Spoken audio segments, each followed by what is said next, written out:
Yes, folks, it's Thursday. I'm Fred McMurray. It's 2 p.m. Pacific, which means I'm hoping this is...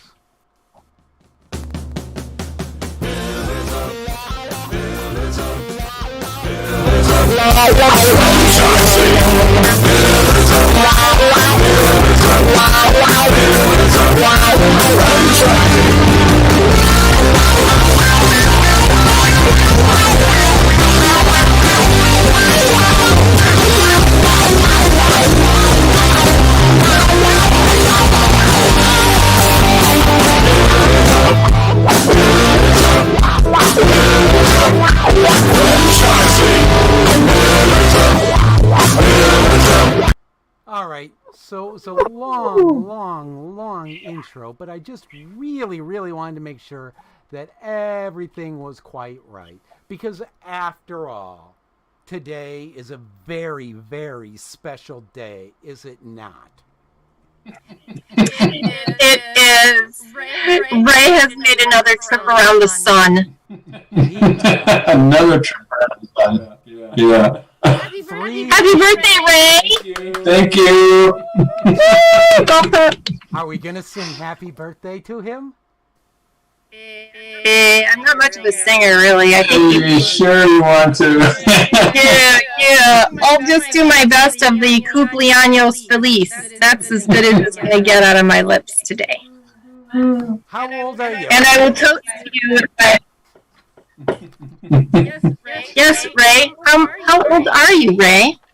Well, I was born in the year that the transistor was invented. Okay, now everyone has to go out and Google that. So if you want to go back, that's 1947. That makes me 75. Awesome. Wow, you're old, and I just had a birthday, so you're really old, older than me, and it makes me feel like a young guy. Yes, I'm really old. But you know what? Someday, with a little luck, you'll get there. I was thinking with as much hair, the color of your hair, and the style of the hair, you weren't much of a day over 60. Oh, well, I don't know if that's a compliment or not, because that's pretty old, too. I gave you 15 years! Well, thank you. We love you. We hope you have a great birthday today. And now let's get down to brass tacks, shall we? All right, let's do that. Let's talk. Let's do it. All right. Happy Friday Eve, everybody. And welcome to another episode of Pillars of Franchising. Today, we want to talk a little bit, Fred. I want to talk about kind of what the 5 pillars of pillars is, what it entails, right? Because a lot of people are like, well, pillars of franchising, what is that? And kind of our thing is like, oh, well, we're a full service consulting firm, everything from helping you find a franchise to giving you training along the way and pass on the opportunity, blah, blah, blah, blah, blah. So I just want to quickly run through our definition, really why we're here, what we do, why we do what we do. Because truly, it's not because we like to hear each other talk. That's definitely not the situation, though it may seem. And so Pillars is here really, all of us have been either in the franchising space as franchisees, franchisors, franchise vendors, franchise partners. So we've really tried to work hard. Fred, hats off to you for putting together a team that represents really all aspects of franchising. The Vikings. Very nice. So yes, obviously we first start with we find ourselves starting always with finding the right opportunity, because if we can't get you matched with the right franchise at the right time for the right money, giving you the right lifestyle, it's really kind of all for naught. And we also believe in getting you the training and mentoring and support that you need as you go down the journey of franchising. So not just until you sign on the dotted line with your franchisor, but how can we support you, particularly if you find that your franchisor has really kind of run out of resources, or maybe they're an emerging brand and they're relying a lot on the franchisees to help them grow and find their way. Also, and probably one of the most important for everybody who's looking to get into business for themselves, is being a growing a profitable business, because not many people go into franchising to not make money. Nobody's going into franchising to be a charity. And as most of you know, or if you haven't looked into it yet, there is a substantial amount of money and certainly commitment that one has to have to get a business open. And as we've talked about a million times over, Ray and I, and actually everybody on the show, it's always about improving your brand. So whether you buy a brand new franchise that isn't well known, or you buy a well-established franchise that is, we'll use the, quote unquote McDonald's of the vertical that you're looking for, there always has to be a continuous improvement. And we're going to talk a little bit about that today on the show and how technology plays into that. And most importantly, probably nearest and dearest to me, and I think Ray as well, is making sure that when you open your business, when you've got that franchise going, along with everything else, making sure that you're working to build a sense of community. So really giving back in the communities that you serve, making sure the people that are visiting your establishment and helping you grow and help support your family, but you give back to those individuals as well. So again, working to build a community would be the fifth one. Fred? Yes. Do you have any thoughts? Do you think there's anything we need to add? Do you think we've done a good job defining these? I mean, well, so I don't disagree with all those things. I mean, I've heard everybody discuss that before, but the thing you kind of missed to me was, what's the goal of all this? I mean, okay, so I picked the right opportunity. I get mentored and trained and so on and so forth. I expand my business. I give back to the community, and then I go off and I freaking improve the brand. For what reason, though? Because I'm still going to grow old and die. Well, that is a beautiful question, even though it was not so beautifully said. I mean, the idea, right, and everybody has a different dream, right? Some people want to transfer the opportunity to their children, right, or another family member. So for a few of us on the show, that's our goal. For one of our guests today, that's what's going on with her. And, other people just want to, build the brand, do the best they can, and then they want to sell off and retire. And that's okay too. But I think what's important is when you're talking with somebody to help find that right opportunity, that we're all very open and honest with what, the end game really is. As we always say, begin with the end in mind. But we also know that sometimes changes, right? Like maybe you think, like in my case, I was gung-ho. I thought for sure all three of my kids would be fighting over who wants to clean toilets for a living. And turns out none of them are particularly excited at this point in time. I can't even get them to clean their rooms. So who knows what the future will hold in the next, 4 to 10 years for me and my business. But I think that's what you're looking for, right? Transferring the opportunity to somebody else. The goal of pillars. Of course, the only reason it became the goal was we originally defined it as 6 pillars, but the graphics designer came up with 5 pillars in the logo, so we had to go from 6 to 5, with the 6 being the goal. So yes. So isn't that funny? We changed our mission based on a graphic. But it actually makes a whole lot of sense, because it's that transferring the opportunity, that achieving success in franchising, which is what the show's always been about, and that's what the $1 Million Mentor Program has become about. Everything we do, it's the goal has been to help people achieve success in franchising and leave me off camera as much as possible. Well, actually, our goal on that was just to turn off your mic, but. All right, so we got an action-packed show today. We have a guest who, while we don't have video, he literally fought death. All right, maybe not death, but a really bad injury. And then we've got a phenomenal panel on technology. So shall we get rocking with it? Let's do it. So Matt, I want to go to you first, Mr. Matt Goebel. Would you please do the pleasure of introducing yourself to our listeners and viewers today? Yeah, Yeah, absolutely. And thank you for having me. Ray, you might be 75, but you're looking a heck of a lot better today than I'm feeling. I'm currently prone due to a nice little spat with sciatica out of a pinched nerve, so it's nothing fun here, but appreciate still allowing me to be on here. So Mac Noble, I've had a series of backgrounds in franchising, been in the industry for over about almost 15 years now. Largely in the vendor space, serving franchisors and franchisees, and in 2016 became a multi-unit franchisee.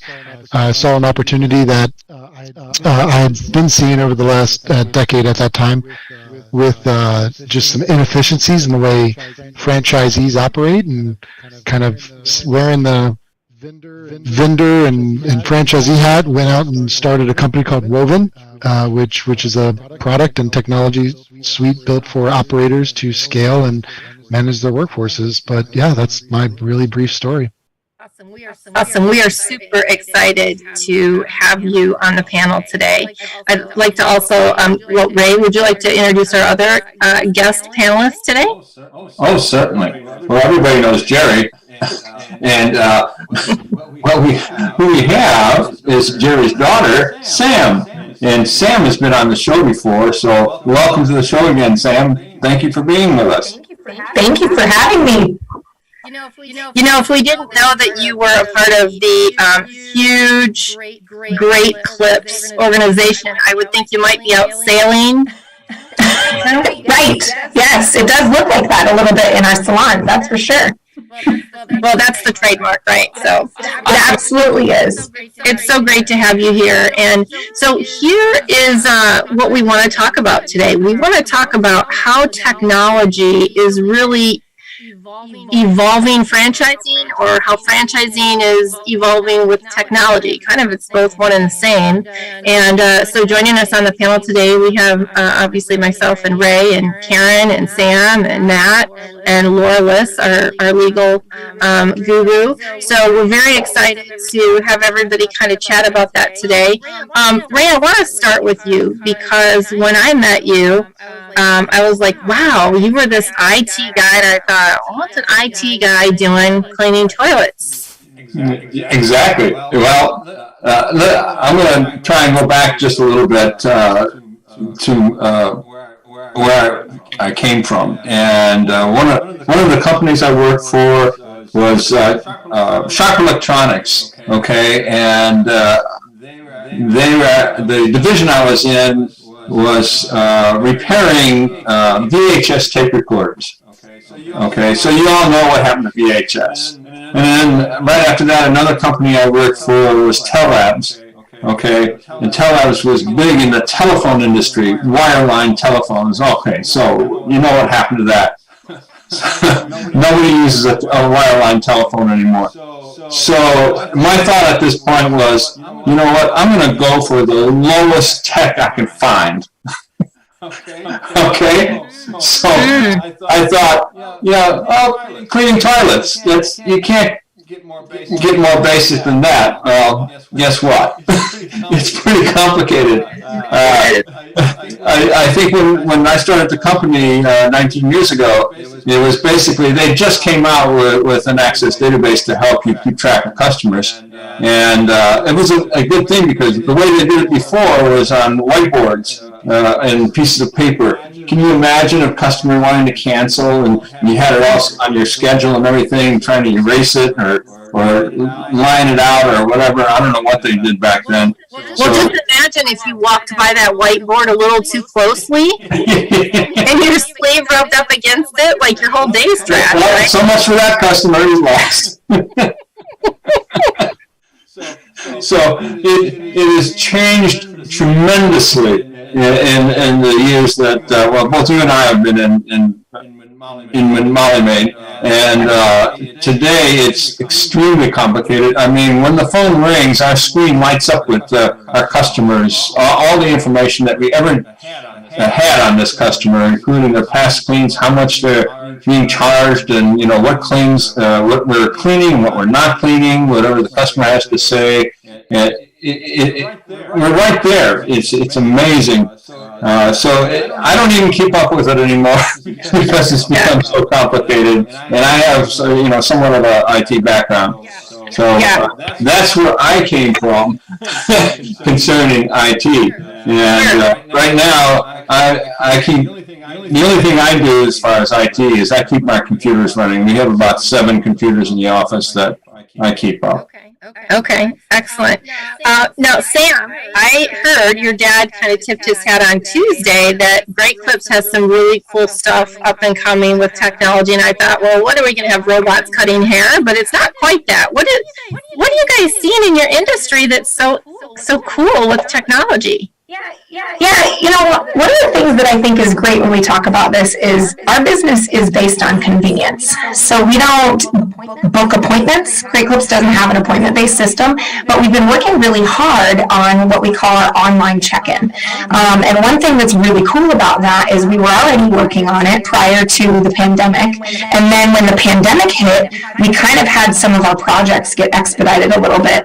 But we are creating some really great opportunities to provide more transparency to our customers so that they can really see where they're at on the wait list, how many people are ahead of them. We're working in some marketing stuff. We're working in just this whole idea of we want to be convenient and continue to be more convenient for our customers. So it's a really exciting thing, and I think we cover quite a few different things when it comes to technology. So I'm excited that this is a hot topic right now. Very cool. I think it's for me, I'm the convenience queen. Like, I'm on my way and it's like, oh my gosh, I forgot I have to go do this, right? So for me, and when I can finally wrangle, especially my youngest, in to get a haircut, I need to know, like, how long am I waiting? Because I can't wait with him for long, right? So I know for me, the online check-in and be able to see where you're at is really, really important. Karen, so you're here with us today too with Dale Carnegie. What kind of technology stuff are you seeing, and you're working with so many other companies? Tell me a little bit about your experience with that. Absolutely. I think currently over the past couple of years, if you think about the pandemic, a lot of what Dale Carnegie does, we do training. We train people. We train businesses. A lot of that was in person, and a lot of people would say, "Oh, you can't do soft skills or leader training virtually." And a lot of companies wouldn't. It's almost like they didn't see the need. They didn't see the need or understand it. So we would do a lot of things in person. Well, then think back 2 years. And then that was pretty flipped on its ear, wasn't it? Because people couldn't go in person. So we adjusted. We really pivoted and had a whole team of people where we'd done a little bit of virtual training, whereas now even, we probably do 80% virtual training. And so a lot of that is, and you have to adjust the people. So we had to adjust our trainers because it's about a quality experience. Our customers, they had to change their attitudes. So we're really interested in, normally technology changes. They happen over a longer period of time. And it seemed like ours was done almost like overnight. And, they talk about how everyone talks about the awareness and the desire. Well, everybody pretty much had that awareness and desire pretty quickly a couple of years ago based on those changes. Yeah, and that's, you alluded to exactly what I wanted to ask next is if you felt, and Sam and Ray, this you too, and we're going to bring Laura on here as well, but do you feel that COVID really kind of accelerated, aside from just going to online? There are a lot of things that needed to pivot, right? And it's caused other things like staffing issues. So do you feel like COVID has really kind of kicked technology in the butt, or these franchisors in the butt, to get technology up and going in their companies? Absolutely. Yeah, I think the technology was refined. It was always there in the background, as far as the way we're communicating right now. But recently it's been really defined. It was kind of clunky before, but now it runs very smooth. I just click on one thing and here we are.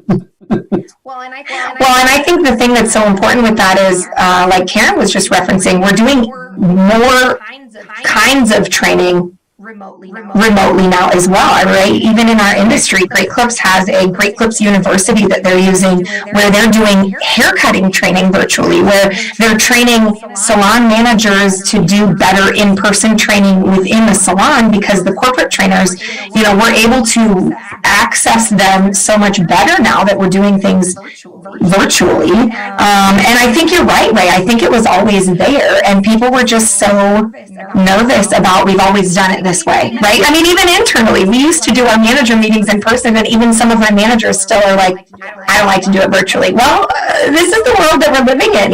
We don't get to share a meal together, but we can have so much better access to each other by doing these things, and we kind of needed to get over ourselves and just move on and get with it. Right. Right. And as I've been on the franchisor and franchisee side, and then if you think about on the franchisor side, they would have to wait for people to come to even a franchise academy, right? And so you'd have to wait for in person, you'd have to get everybody there and do some things over the phone, but not as quite as, I think, effective and efficient. Now, that just changed everything and that's good for franchisees because they can get onboarded faster, they can make money faster, which is a great thing. Yeah. Laura, what are you thinking? I mean, you're working on a lot of these contracts with the franchisors and franchisees. Do you see more technology requirements in terms of what the franchisees are expecting, what the franchisors are providing? I would say that's absolutely true. There's probably not a franchise that I see where I review it for a customer, for a franchisee client, or if I'm writing them where we don't have significant technology, right? It could be third-party software. It doesn't always mean that it's something that the franchisor itself is developing, although we do have those.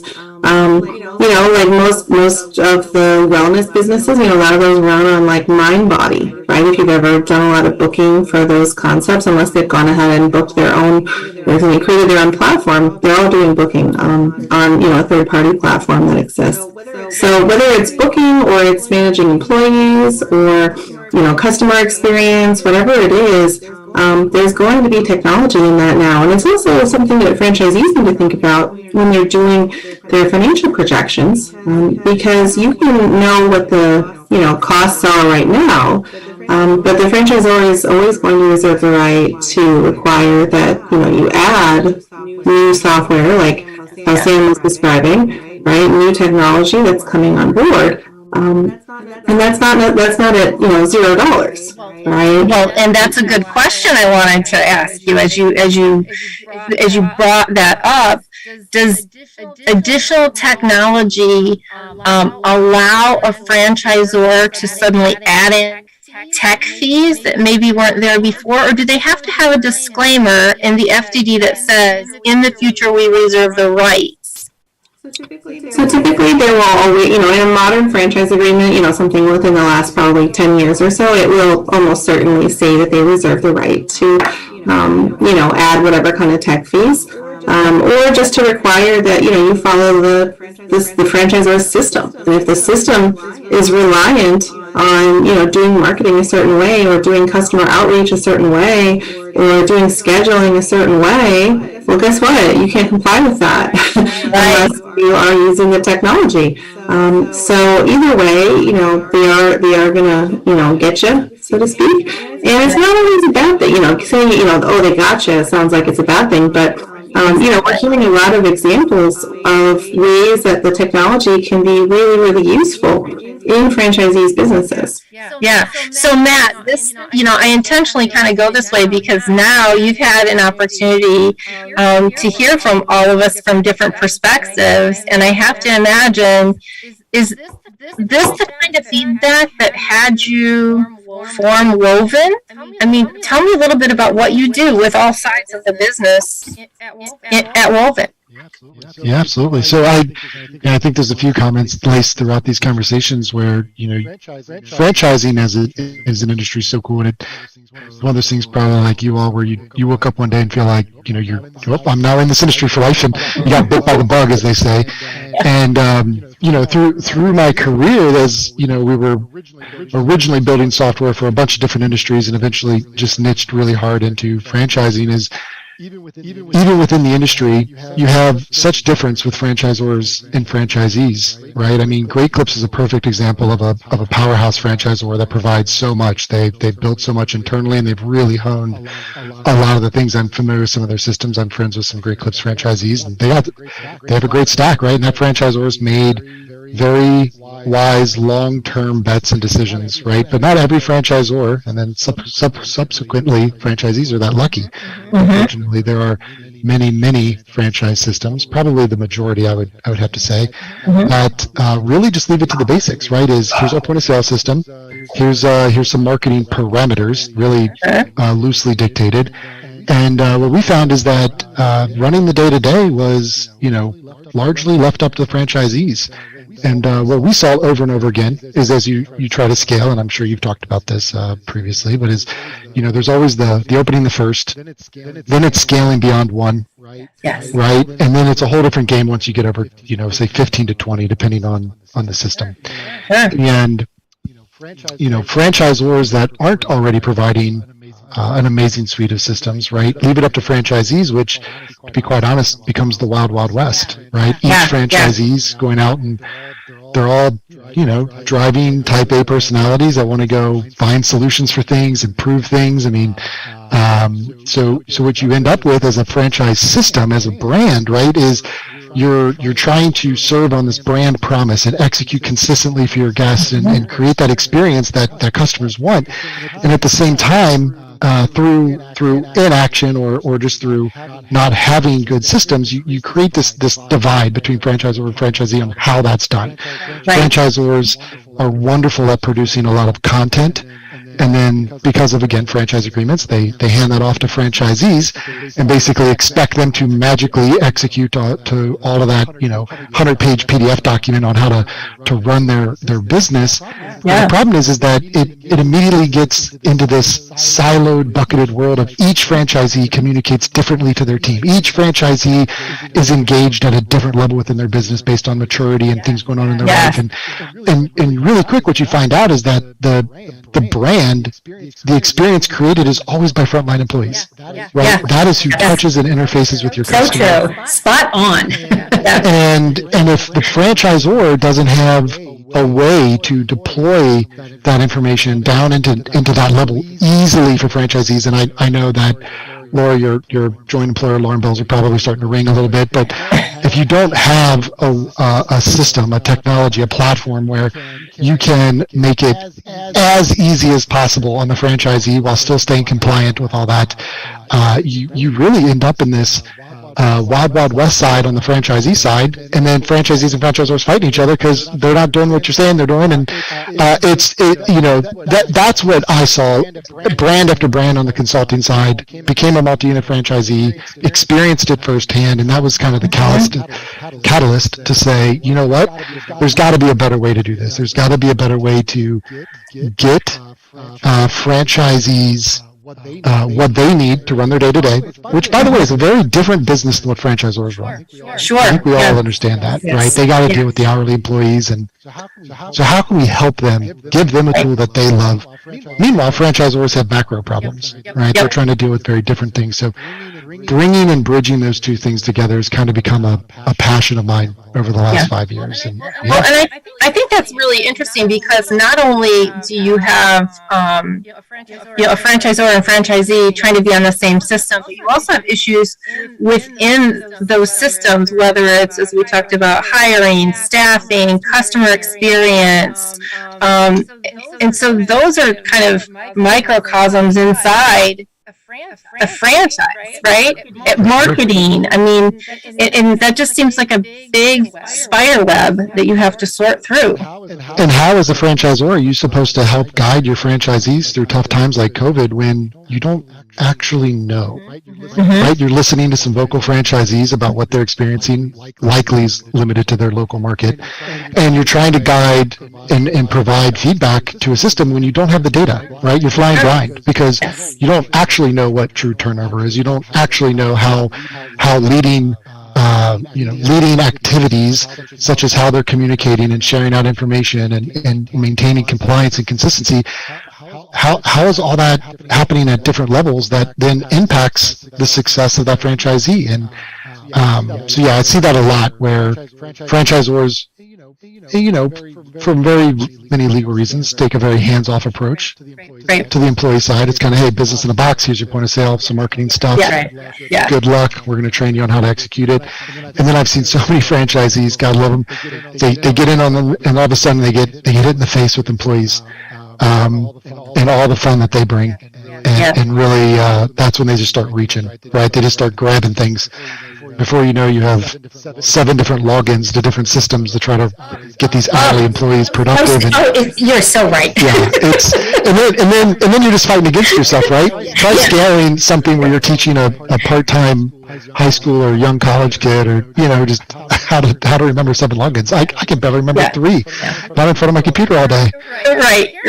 Karen, what kind of stuff are you experiencing? I mean, because your perspective is kind of interesting because you go in and you work with all different franchise systems, right? With some of the trainings and things that you guys do. So you have, like, as a franchisor with Dale Carnegie, one set of issues, and then as you go in and you're consulting with other companies, it's like, wow. Yeah, it's interesting because on the franchisor side, because I did not have a franchise when I was on the franchisor side. Now I'm on the franchisee side. I'm like, oh my gosh. Now I thought I got it. Now I really get it. Yeah. And I think that's where sometimes the technology that has been implemented really well, it's really attention to, I think it's the connection between the franchisor and franchisee. That's when it goes well. And I've seen things go well with technology. And a lot of times it's not because the franchisees don't want to implement it. It's because they don't know the why. They don't understand some of the pieces. So the franchisors that really take the time, they take the time to understand, they take the time to involve the franchisees, they know the why, they understand it. And it's not just that, then it's all the way through managing that change. That's when it's successful versus, Matt, when you were saying, and then also because you could really implement something that does not work well at the franchise level because there isn't the day-to-day that the franchisor understands. Yeah. Sam, do you have something on that? I just was going to say, I think that's exactly key, Karen, is that you have to make sure that it transfers from a paper idea to reality. And I think sometimes that does get missed. I have had the opportunity to be on a lot of task forces and committees behind the scenes where, I think Great Clips does a great job of really testing all of these things that we're trying to do, because sometimes we create a fix for something that just breaks something else. And you really do have to have, Matt was referencing that kind of communication piece between the front line and the people with the ideas. You have to have that communication piece to say, like, does this actually resolve the problem? Are we working on the right angles? Are we really focusing on the right tools that are going to make this successful? I think it's absolutely key that both sides, Karen, I love that you mentioned that, like, oh man, from the franchisee side, from the franchisor side, both sides have to understand that they have a responsibility to fulfill their role in this relationship. Yeah, because too many times people, the franchisor, they're so excited. Look at our new stuff. Look at our new technology. We're excited about this, and then they're sad or disappointed when the franchisee is asking all these questions. Well, what about this and what about that and what about that? And it's just it's there is a disconnect, and if you don't take care of that, the disconnect gets larger and larger.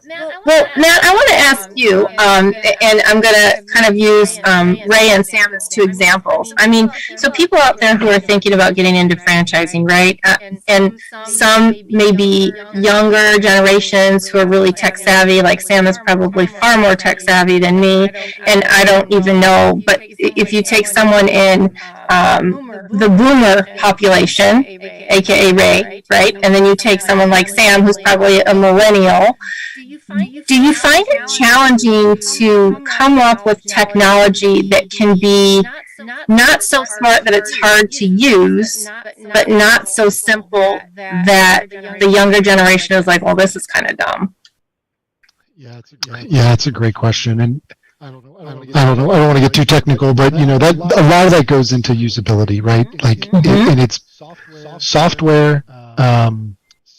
Software built for an industry, built for a user base in a specific environment, right, can overcome a lot of those problems. If you've all used software that while technically functional, is a nightmare to use. I know in franchising, and I only call this out because it's really popular, SharePoint, right? Franchisors will stand up SharePoint, and God loves SharePoint. It is a beautiful piece of technology. It is a disaster to use. Yes, it is. Right? So this is a perfect example of very highly functional, practical, useful software that never gets used because the user experience is so bad, unless you just invest a ton of money into it. And so, going into that topic, right, is it's kind of on the onus of that supplier, the vendor, the software provider, is that they have to understand who their audience is. For example, franchisors and down into the franchisee level, right, are typically classified as what you'd consider office workers, right? Spending most of your day in front of a computer, mouse, keyboard, and you don't have and I apologize. You don't have the issue of keeping 17 tabs open in your browser and switching between things, and you become very familiar with this way to work. Well, that's not reality for an hourly frontline worker. That isn't. They're not having that luxury, right? So if you build a system that requires you to sit in front of spreadsheets all day and has a very clunky interface, and you try to teach that to somebody that's hardly ever in front of a computer. My nieces and nephews, they never use a computer. They don't touch it, right? They're tablets and phones, and so that's where it's on the software to provide the appropriate experience for its user. Right. And it has to work for that audience, or otherwise, it's the very, very traditional garbage in, garbage out, right? Yep. Well, and people like me, if I have to follow directions, I just give it to my kids, because if it doesn't just have a simple picture with what to do, forget it, I'm out. I've just lost patience. Fred, you are back there, and I saw that you had a comment coming through the chat. Would you like to have something to say here? Yeah, SharePoint? Oh, hell no!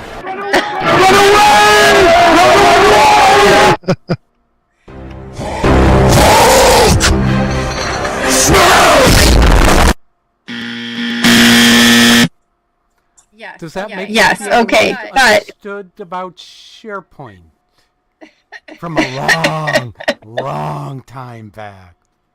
Continue on, thank you. I will mimic Matt and say it's a great product, and add the caveat for someone, just not for me. So Ray, go ahead, Matt. I see you popping up. Oh no! I was only going to comment that SharePoint by itself is an okay tool, so much as this gets into a separate problem within franchising. Is all too often operators, God love them, are hard charging people. Franchisors, as a result, are hard charging people who want to show results, get stuff done, and a lot of times SharePoint is a perfect example of this. But this happens in all other types of systems. Is it's like we have this problem. Yes, great. I did a demo. This looks wonderful. We paid for it. We turned it on. Let's move on to the next thing. Wonderful. And yeah. So true. If you do that with SharePoint, you're screwed. Like SharePoint just became a weight to carry around your neck. And a lot of other systems are like that. But it really goes into having a plan, vendor support, training. You have to stay consistent in using it. I mean, but yes, SharePoint bears the brunt of that rap, because all times I've seen, except I have one large franchisee client that uses SharePoint, and they've spent a ton of money customizing it to make it usable, and it doesn't even look like SharePoint, but that's why it's usable. So I think the message that you're giving to all franchisors is don't have technology simply be a checklist item, right? Absolutely not. I mean, it is your business to stay. I don't care what business you're in, right? You may be, as you were saying earlier, cleaning toilets or doing training or cutting hair or whatever, but imagine doing that without technology in your business. Like, you can't these days. Yeah.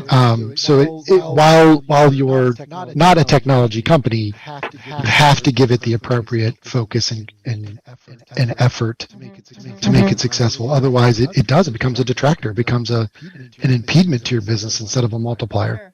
Sure. Now, Laura, from a legal perspective, we all know that that technology can also lead to some complications, right?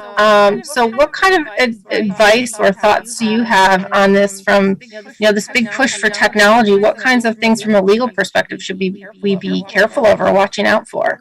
That's a good point. One of the things to think about, especially if you are, people are operating in California or other states that take their citizens' privacy, very seriously, is that there are opt-out rules, right? There's a lot more procedures that have to be followed to protect that customer information than there would be, in some other states that don't do that as rigorously.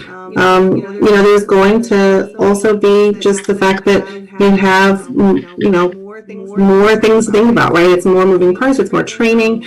Those are not things to take lightly, because you have to get everybody up to speed whenever somebody new comes on. And in today's world of lots of turnover, it's just adding to the training that has to occur. So those are a couple things, but I would say that you just have to be aware too that no technology is infallible, right? It's so basic. We all know it, but at the same time, we all seem to be very, shocked and surprised whenever it happens to us or something close to us. So don't be surprised, I guess, if there's, some kind of, hack or, breach or event, whatever we want to call it. It is just kind of the nature of things at this point. And, the franchise documents are typically written, pretty securely, that it's not going to be the franchisor's fault unless it was them who was actually, directly the target. It may be something that the franchisee has to just know going in that, they need to be carrying cyber liability insurance, and they need to be, protecting themselves, not just expecting that the franchisor is going to do it all for them. Right. And it's actually not on the franchisor to do that, right? It is on the franchisee. Okay. So one of the things I'd like to bring up is one of the reasons that boomers are kind of shied away from technology is simply because you have to know a little programming in order to get anywhere. Anybody remember DOS? Terrible. So you have to know a little bit of that type of programming in order to get anywhere on a computer. So therefore, a lot of people my age, basically, they said, "Hey, this is beyond me. Forget it." So are you saying that you were scarred for life, or some of them were scarred for life with the DOS? Yeah, that's right. Yeah, that was awful. I mean, technology has become so much easier. It's so intuitive now. And people don't realize what's really behind. And when they click on something, they don't have a clue what's behind that, and where that signal goes from, to outer space and back and around the world several times. So Sam, what kind of advice would you give to people who are looking to buy a franchise of any type right now as it pertains to technology? Kristin, I'm so glad you asked. I've actually been jotting down a few notes because there have been so many great things that have come up here. I think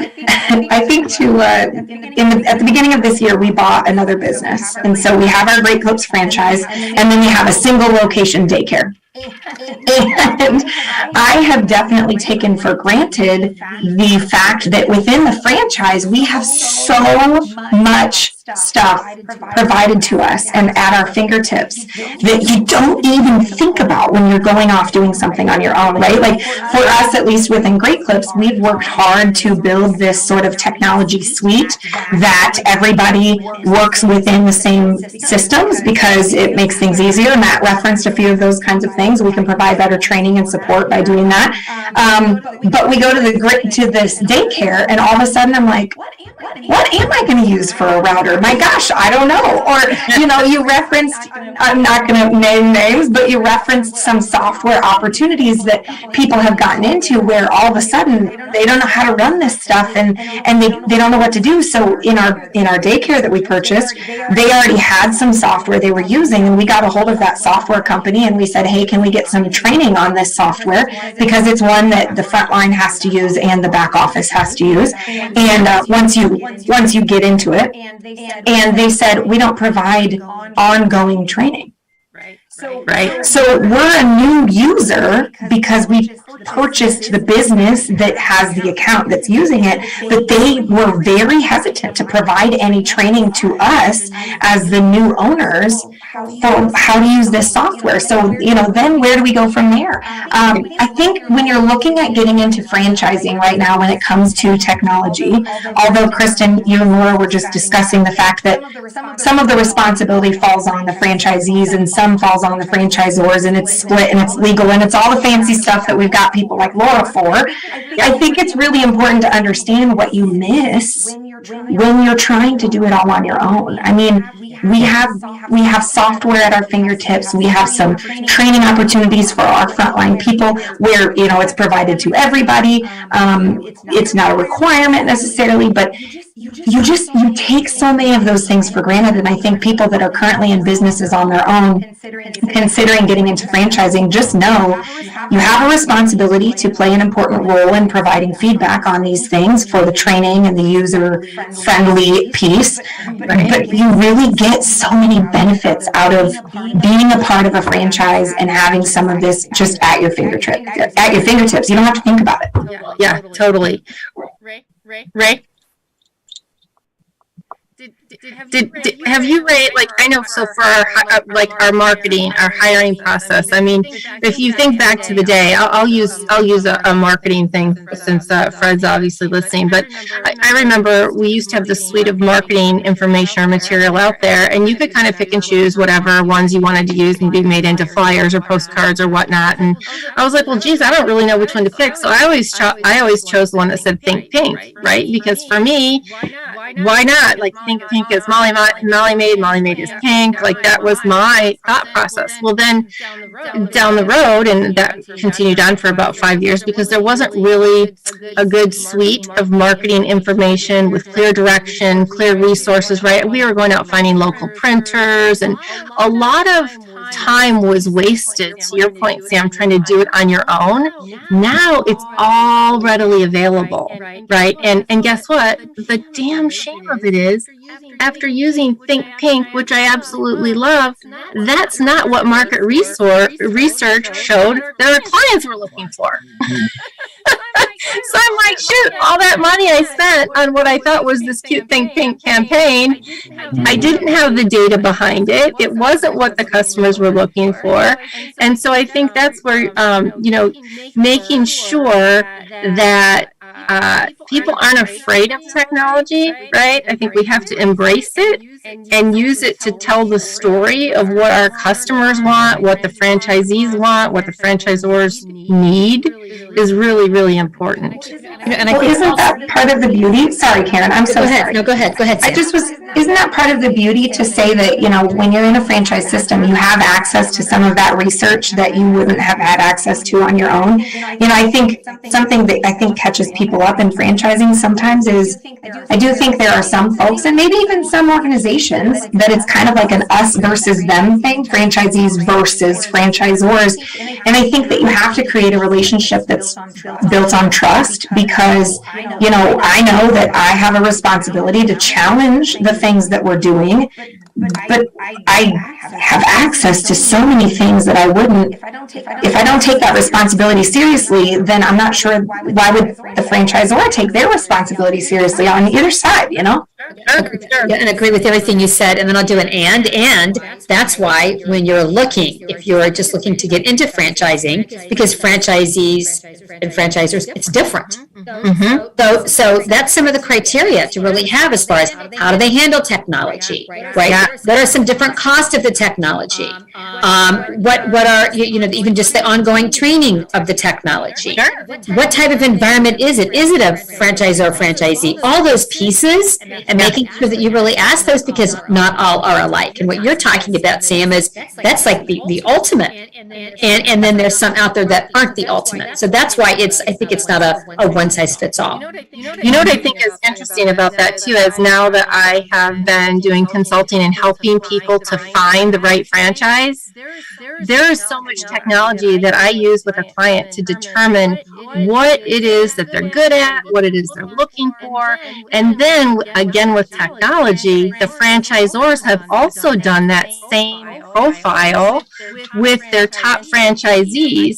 So I can take my potential franchisee, the profile from the franchisor, and find out where's that perfect match, right? So, in theory, all of a sudden, this has really helped us make sure that we find the right opportunity for the right people. So it's really crazy. I mean, thank God the phone book is dead, right? Because that thing I mean, really, if you think about the evolution of where we were and 8-track tapes, and even though I don't consider myself savvy, I'm really thankful for technology for so many different reasons, and certainly helping people make the right choices for their future lives that they're looking for is certainly important. So we needed those things though, Kristin, right? We have to have the ABCs to make sentences and paragraphs. So we needed the phone book, and we needed those things to get us where we are today.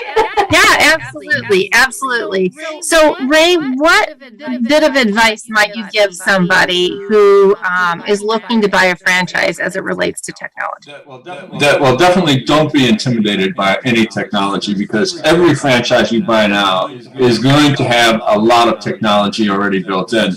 Now let's take a look at something simple as marketing for employees. It used to be, if I needed an employee, I would simply go to the local grocery store and put up something on the bulletin board. Okay, now every employee that we get has gone online and researched my company. Yeah. So they know what they're getting into. And of course, I do the same thing when I'm researching vendors. I certainly, I'm not looking in the phone book for vendors. I don't even own a phone book any longer, but the last one I owned helped prop open the door.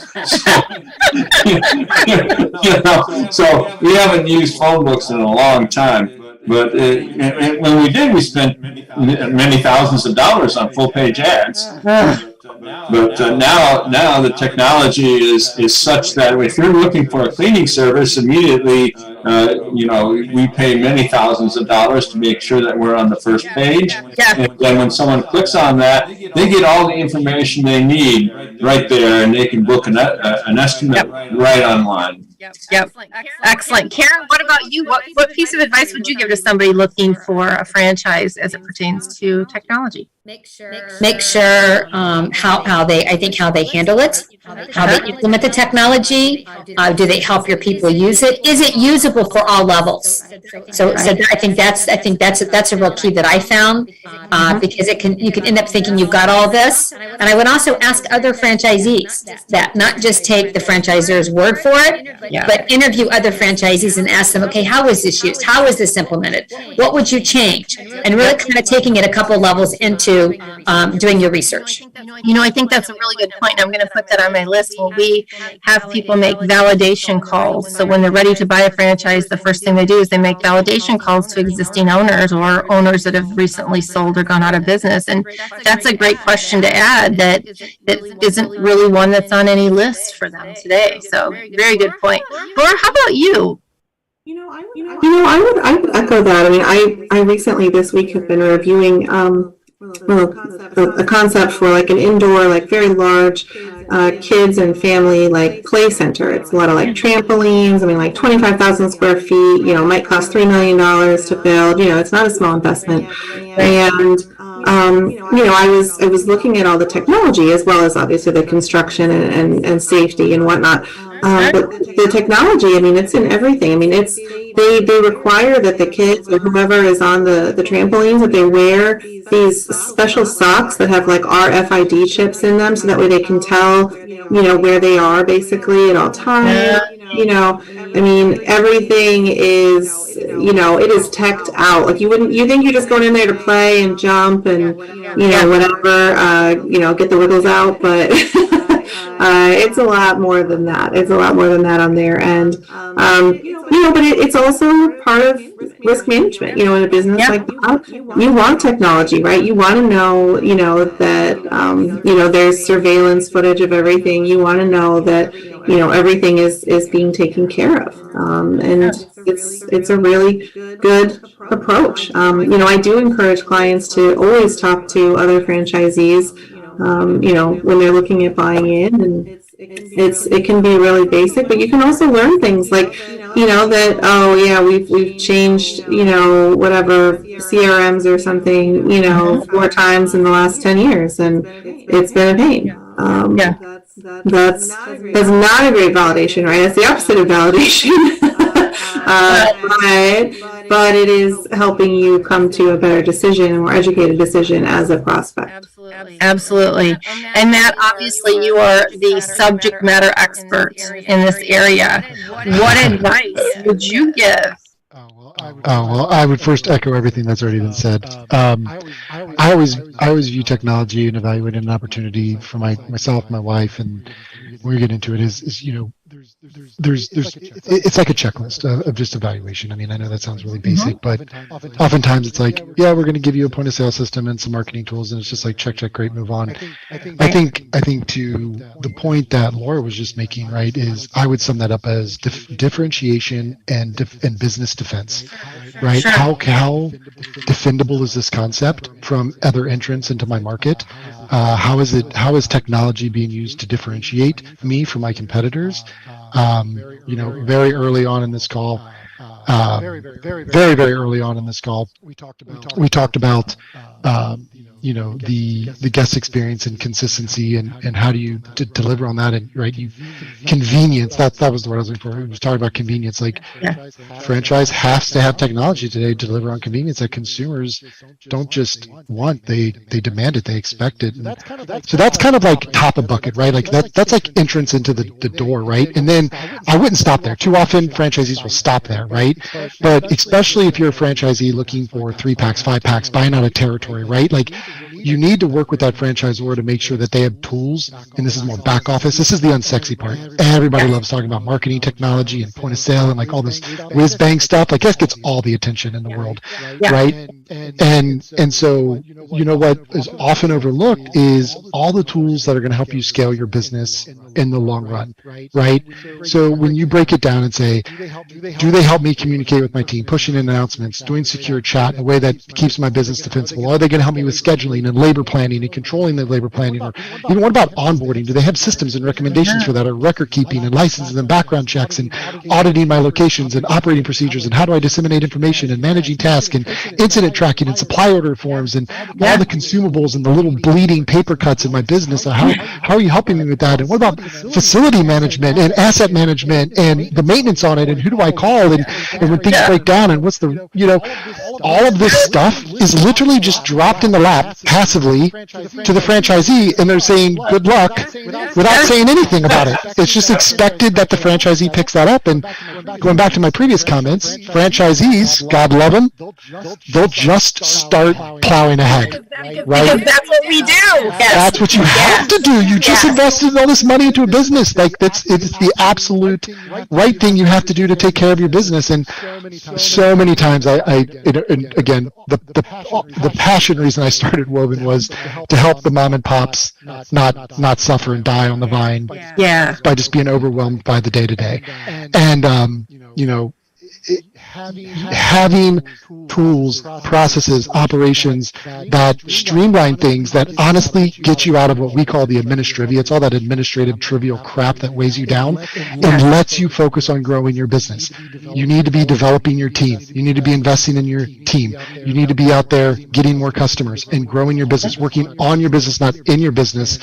And, you need technology to do that. If your franchisor is offering you up a SharePoint library of 32 PDF forms, and that's how they say that's how we handle that, I'm not saying that's like a stop and walk away, but that should be a little bit of a red flag into what your future of your world looks like, because that franchisor is not taking all of your needs day to day seriously. They're barely tripping over the lowest bar they could have set for themselves. Yeah, absolutely. Sam, did you have any final thoughts? I know I kind of started with you on this, and so you kind of got that started, but It's amazing. And Matt, honestly, I really appreciated kind of that brain dump because it scared me for a moment. And then I realized that, well, actually, it's so true what you say. We just take it and we go. And I have to be honest, even last week when I came back from vacation, I was like, oh, you know what I really want to know? There was one metric that nobody measures, but I wanted to look at it. And thank God for the technology. Once I got in there and I started playing around, I'm like, oh, somebody built a query that allows me to find that minuscule piece of information that I had a very, real reason for looking for. But who else is going to look for it, So I think that's great. And I think that's what's fantastic about buying franchises is that you have that support. So, Kristin, can I add one last thing? Of course. I would say anybody that's getting into franchising that isn't interested in dealing with the technology needs to find somebody that is interested in dealing with the technology. When I got into our business, my parents were in it, and of course, me, I have to shout out to the next gens. My parents, it was like, what do we have left over for her to do? Well, we don't know anything about technology, so you get to do that. And it's critical to make sure that someone is going to do it. You have to find somebody. If you're not willing to do it, find someone else. Absolutely. Yeah. Excellent. Well, listen, I want to thank you all for joining us on the show today. We're going to go ahead and take a quick commercial break and come back and close this out. But I really hope that, for those of you who are thinking about going into franchising, that you've really heard the messages clearly today, because there's not anything to be afraid of. It's actually a very exciting time for franchising. So with that, we'll be back after we pay the bills. Hey franchise owners, how's your local marketing? Do you feel like you could use some help keeping up with your social media posts and comments and reviews? Do you wonder if you could be doing more to attract local customers? Are you able to identify new move-ins to your local area? At Westvine, we help franchisees like you reach more local customers through digital marketing. With daily monitoring, creative content, and ad placement, and customer data intelligence, we'll get your business in front of the people who want your products or services. We also work with franchisors who need an agency to handle the digital marketing for all of their locations. If you're ready to reach more local customers, give us a call at 805-265-5440 or visit us at westbuying.com. That's 805-265-5440 or Westvine with a Y.com. Excellent. And we would like... As usual, thank you for joining Pillars of Franchising. We appreciate every single one of you. We want to give a shout out to our sponsors, the Titus Center for Franchising at Palm Beach Atlantic University. You can find them on the college's website. Also, Franchise Show 247, which can be found at franchiseshow247.com. And we couldn't do without our sponsors, and we appreciate their support. Don't forget, we'd love to have call-in guests. Our number to call in is 323-580-5755. That is 323-580-5755. If you have questions for our guests or for any of our $1 Million mentors, we welcome you to call in at any time on the show. We will do our very best to answer your calls. Stay tuned. More coming up. Thank you, Elizabeth. And with that, we'd like to thank all of you for joining us on the show today with our guests Sam Reges of Great Clips and Matt Goebel with Woven. Please be sure to like, share, and comment on this episode. And thank you to Ray Pillar, Karen Kimsey-Sward, and Laura Liss for their insight and wisdom. Thanks as always to Fred McMurray, our producer. I am Kristin Selmeczy, and together we are your resource for franchising success. And this has been another episode of Pillars of Franchising, and the dream starts here. See you next Thursday.